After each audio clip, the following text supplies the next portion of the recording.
चलो ये क्वेश्चन देखते हैं, सब्जेक्टिव क्वेश्चन है।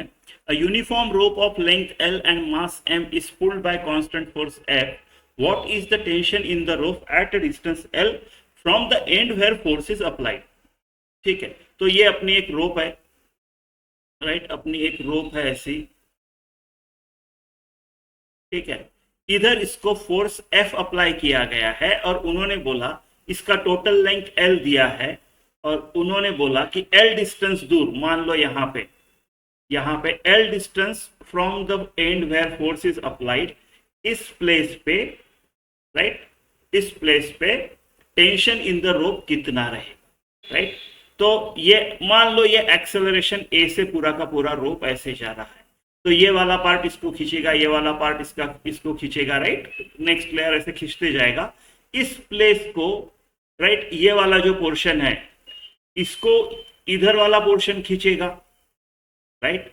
मान लो मुझे नहीं पता कितना है तो एफ बोलता हूं, तो उसको रिस्टोरिंग फोर्स जो लगेगा उसका अपोजिट रिस्टोरिंग फोर्स जो लगेगा उसको हम टेंशन बोलते हैं, which is equal to F, right.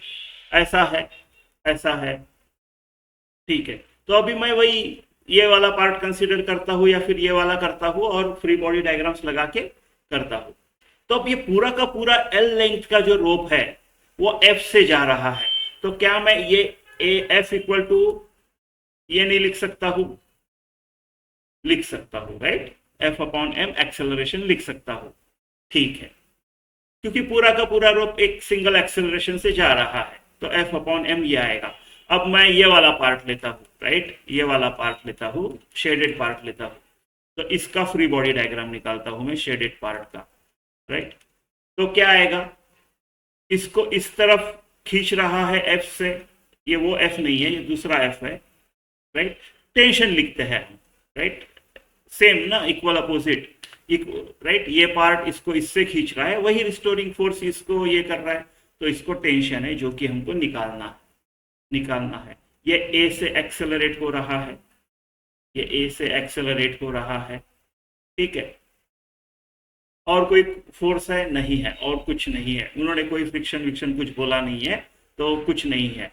तो T equal to M A, M N A इस चीज का मास, इसका ये वाले पार्ट का मास, तो ये वाले पार्ट का मास कितना आएगा, राइट।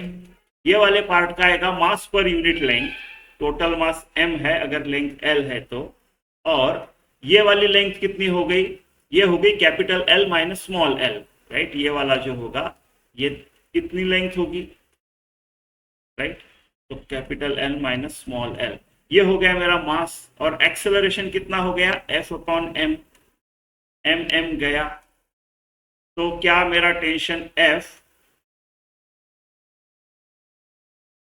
f कॉमन लिया और ये l को डिवाइड कर देते हैं, तो यहाँ पे 1 आएगा और यहाँ पे l बाय l आएगा, तो क्या मेरा ये आंसर नहीं होगा?